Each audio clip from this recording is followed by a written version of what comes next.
So our goals today, so the focus today's workshop is on this feature we call the approval queue.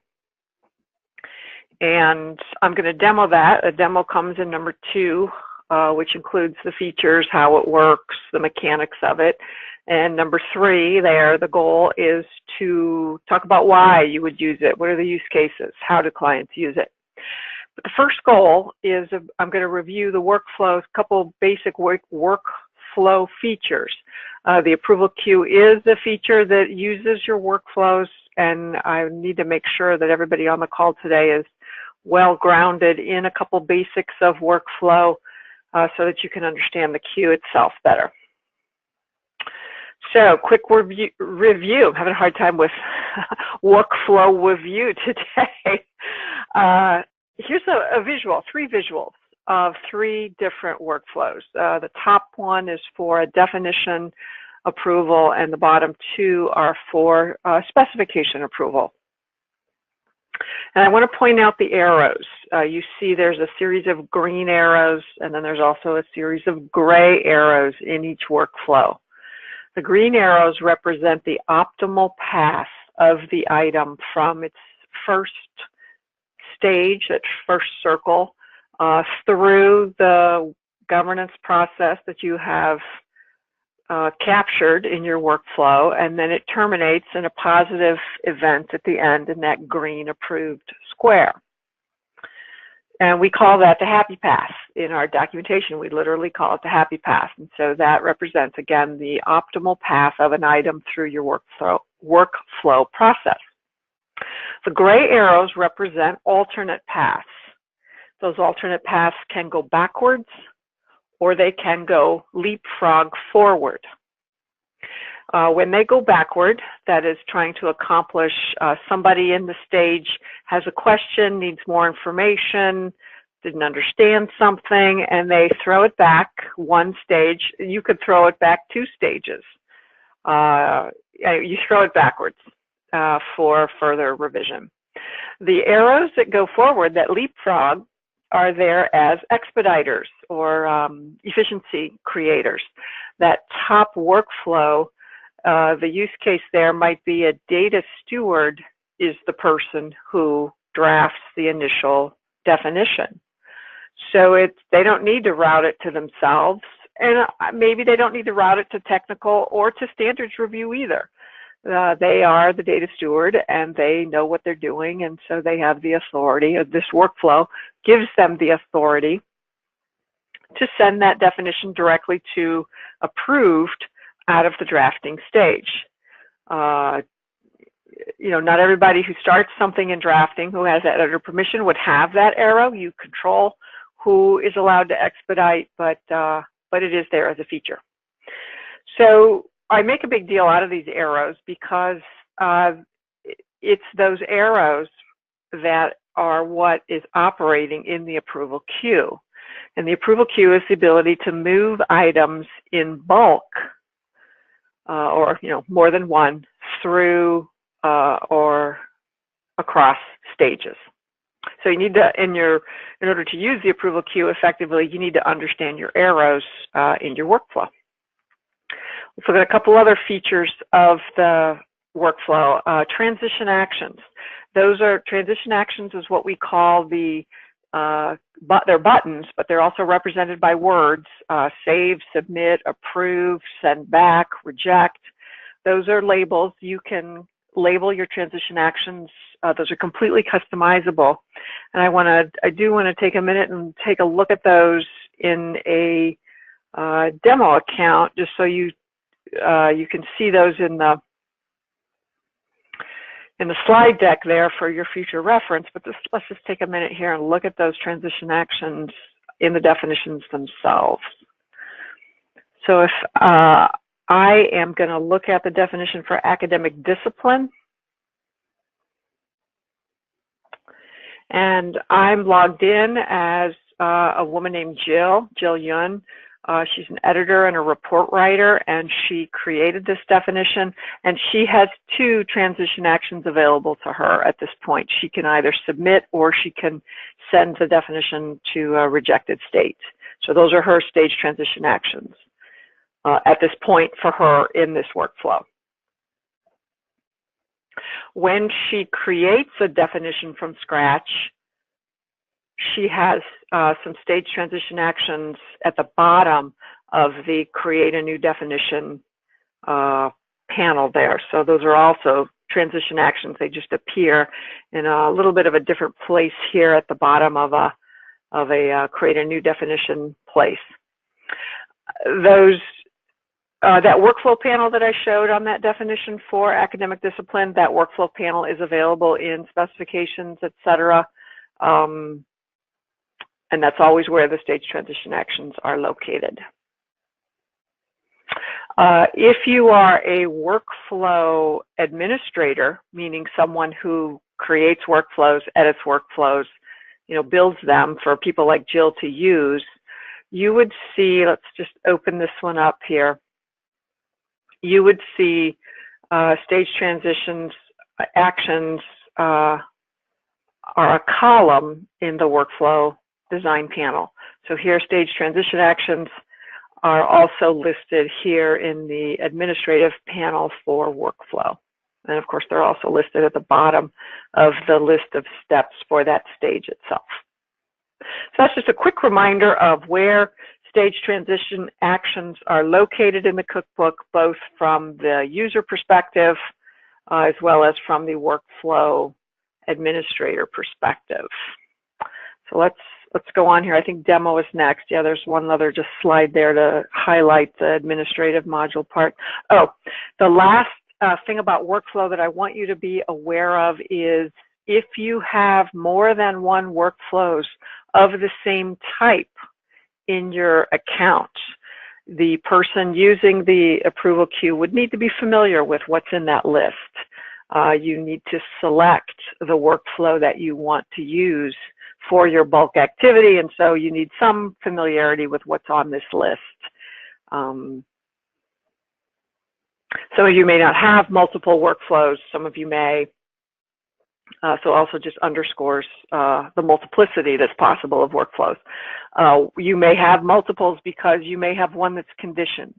So in this example, in this list of definition workflows, there are two that are actually in play here. The first one is conditioned by the functional area human resources. So those definitions follow this workflow. All other definitions that do not have the functional area HR would follow this alternate workflow. So they would be both available, but both are active. This bottom one here is frankly just an extra, this is the default one, just an extra one that is, even though it is active, it is actually not in use because things would pick up on this one.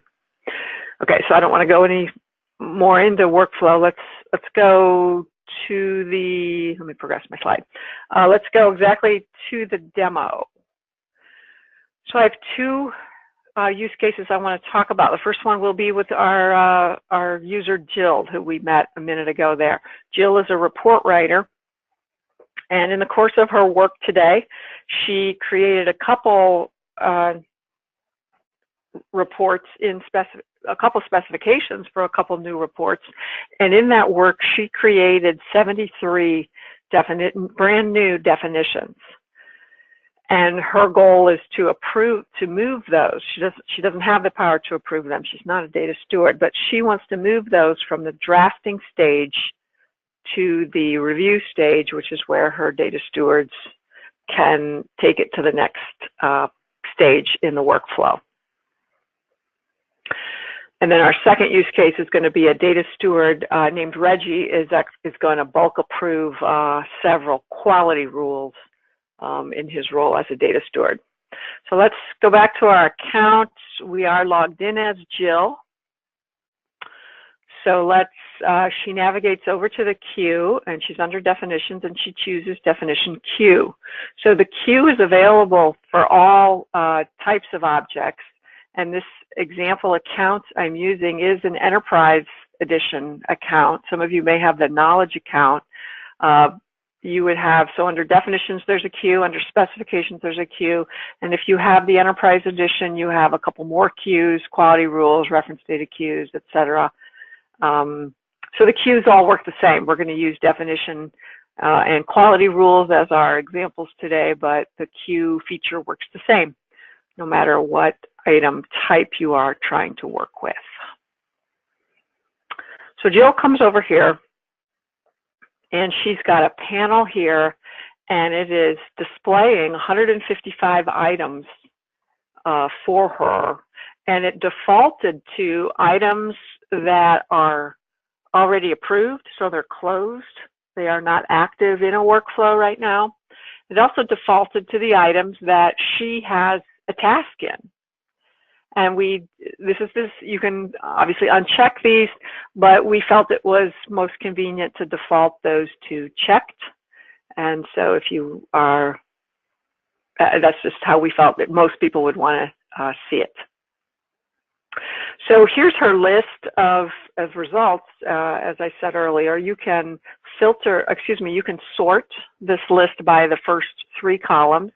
So it's currently being sorted by date started, starting with the oldest and going down to the newest. She could also sort that by name. And when she does change that sort, this black triangle will move to the column that she is sorting by. So now we see that she's sorting, starting with A down to A to Z for name. So I'm going to go back to date started and reselect that sort choice.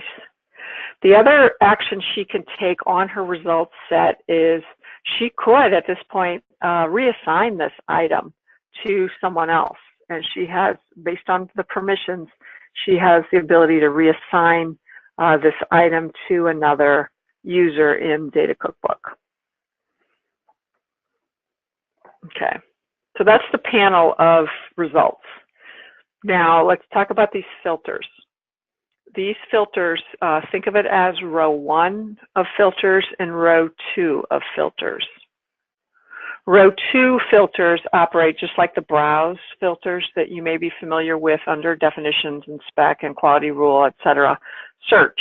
So I can filter that by enrollment, by a functional area. I could filter it by technical definition data systems, by the person who originated that definition, or by the data security classification if that's in use.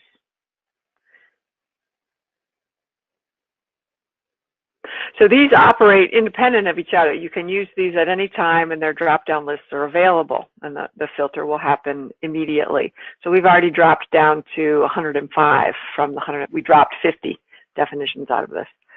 The top series of filters are dependent on each other, and that dependence starts at the left and moves to the right.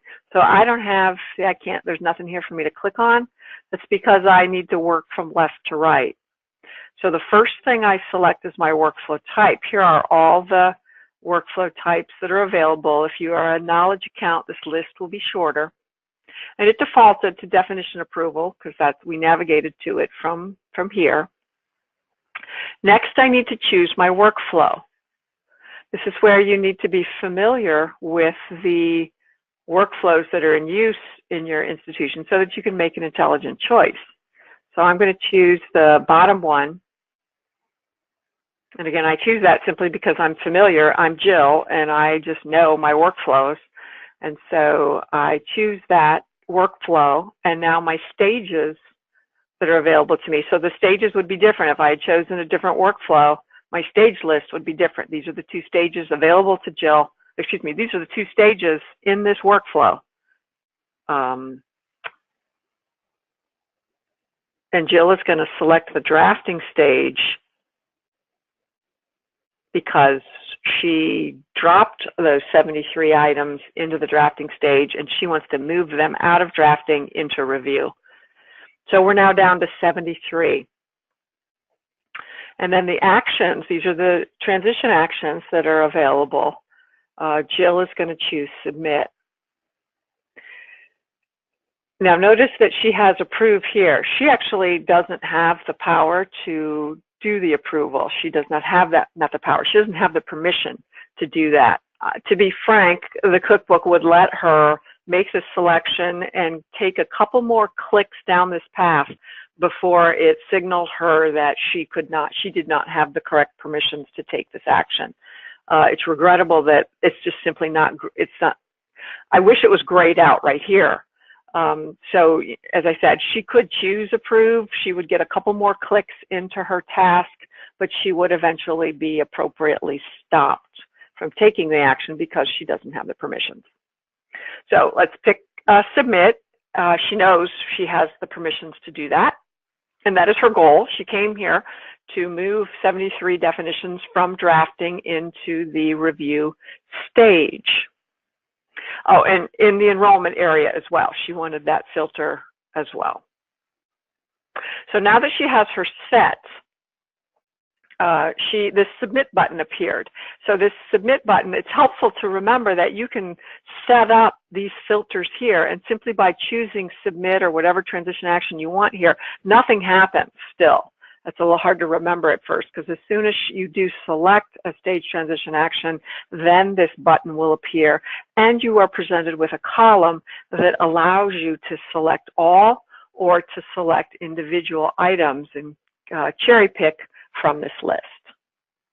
So just remember that you have, first you follow the filters, complete the filters dependently from left to right, and then you will be presented with the actual button to take the action. She's going to select all. So now she's got 30 of these 73 definitions selected, and she's going to submit. So here's where nothing has happened yet. She hasn't taken action yet. When she clicks submit, she's presented with confirmation.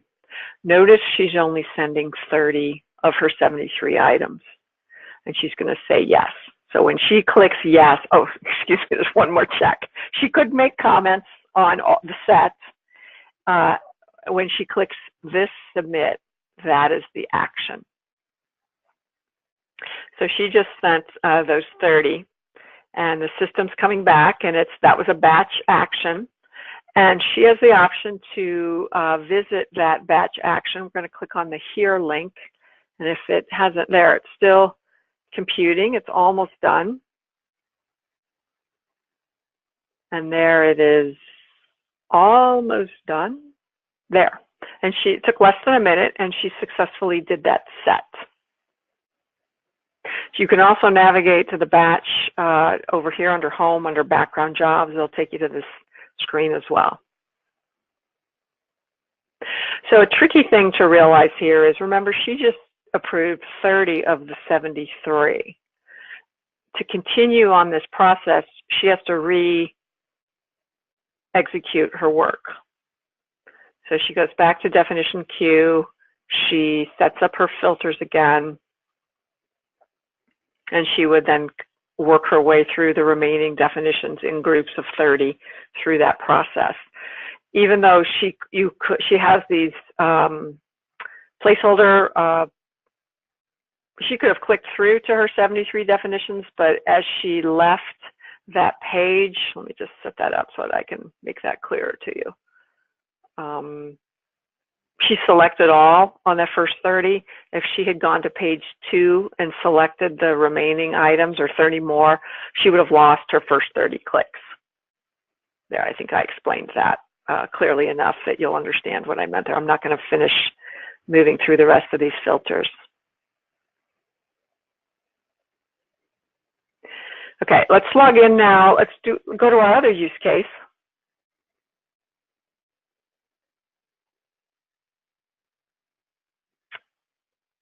And there was something else I was going to show you, and I'm not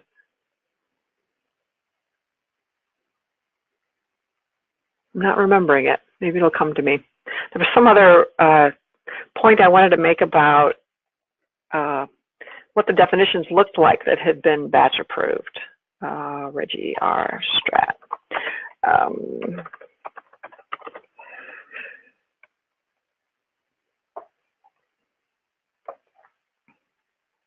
I think the point that I couldn't remember before, I think it was just to note that in the list of background jobs, those are just the ones he's done, you can tell which ones, whether it was an import, you can tell what the job was, whether it was a batch approval queue or an import that's labeled for you in the background jobs on the Home tab. All right, so Reggie's here, and Reggie is a data steward, and he wants to approve, bulk approve for, I can't remember, it's 3 or 4 quality rules. He's going to navigate over to the queue, and his filter list, there's only 7 here. His filter list is so here we've defaulted to quality rule approval, and we're going to choose, we just have one workflow to choose from there. Notice I have to wait for the system to respond before my stages are appear for me. Same thing here, I'm going to choose review. He knows they're in review, he just worked on them, and now he wants to bulk approve them. So I'm going to click review.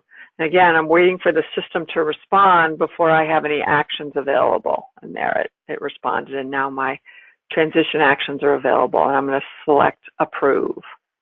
I believe, I can't remember, there's 4. Yeah. So same panel here as we saw with Jill. He's got the 3 columns. He can change his sort if he wants. He can select all. He could, obviously there's only 4. He can also just independently do these. And again, his button now says approve. Notice how that language on that button reflects what the transition action button is, or language is. He's not going to use his second row of filters, and he's going to approve. And he gets a prompt one more time. And yet he can make comments, and now he's going to say submit.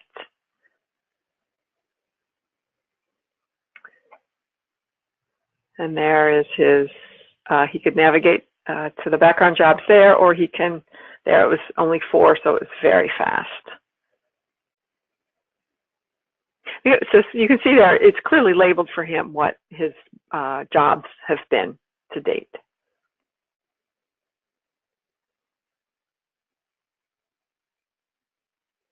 Okay. So let's go back to the slide deck and just kind of review what the gotchas are. I mentioned that the permissions, you see the transition actions that are available to everyone, not just your own. You will be stopped eventually, but it's efficient if you kind of know where you're going already. Know what's in your workflow catalog, what your list of actual workflows are. Workflows themselves can be versioned. I'll show you that in a slide, the next slide in a minute. I know you're probably familiar with definitions and specifications, and other objects can be versioned, but you may not realize that workflows themselves can be versioned. So we'll look at a slide for that. And then the last point is just that if your drop-down box of your list of workflows is confusing, you can change that and adopt a more improved naming convention to your workflows. Changing the name of a workflow is not considered a substantial change to the workflow, and you can do that without versioning the workflow itself. It's an easy, harmless change to make. Really just has a communication, results in the need to communicate to people who use the workflow that the workflow name has changed. So let's talk about workflow versions.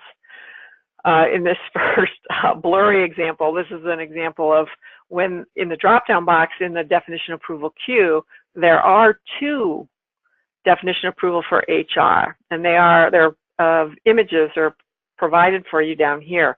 The one on the right was the one that the client started out with. There was 3 stages, and they lived with that workflow for about a year and a half, and then they realized they preferred a simpler workflow, and so they modified it. They took out that pale lavender stage, and they are now using this workflow on the left.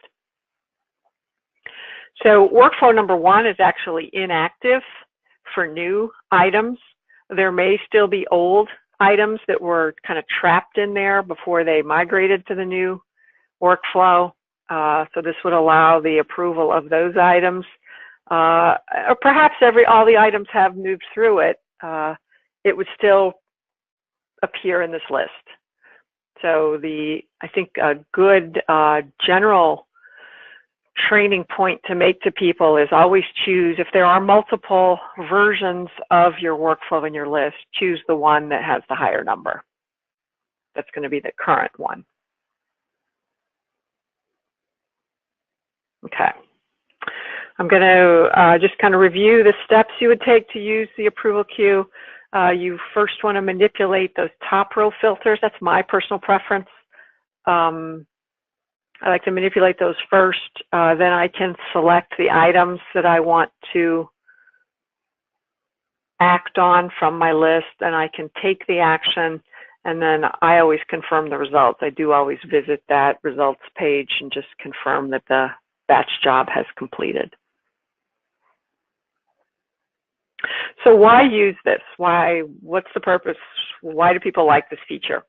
Well, the first one there is what Jill did. That's why she likes it, because it's difficult when you're creating definitions new definitions at the same time you're trying to work through a specification. It's easy to create those definitions and land them in the first stage, the drafting stage. It's awkward to move them, to actually submit them to the data steward from that point. So when she's done with her specification work, she goes over and makes those bulk approvals for the definitions. Excuse me, they're not approvals. She goes over and takes that bulk workflow action on those definitions. The second instance is there may be times where you make the same edit on multiple definitions. Maybe you add a tag. Maybe you add synonyms. Maybe you created technical definitions for a large set of definitions. And when you're finished with that edit across multiple definitions, you want to approve in bulk. Third option is for stages that consist of the review and approval by a large group of people. A governance council, a data steward group. They'll meet face-to-face and talk through the definitions and make their determinations, but in the interest of time, they won't actually execute the approval for the items, and then the facilitator of that meeting will execute the approval in bulk after the meeting. Fourth use, it's handy if there's an unexpected absence of somebody participating in a workflow, an editor or a data steward. Somebody goes out on medical leave or has to take care of a family issue and is unexpectedly out for several weeks. It's a way to view the work that, where they are the bottleneck, and then nudge it forward if you have the appropriate permissions to take that nudge. Last one is it's just convenient. Some people just prefer to work in bulk, and this provides them the opportunity to do that. Another variation of use case is for data managers and data stewards to monitor progress across their content broadly. So how long are things languishing in a workflow? Are there certain stages that seem to be bottlenecks, either because the people there may not be as well trained, they may not understand what their task is, they may not be paying attention? You know, is there training issues or motivational issues that are going on in the workflow? And this lets navigate filtering on the approval queue. You don't necessarily have to take any actions. You would tend to use the filters on the second row there, filtering by functional area or by data system or by creator of the object.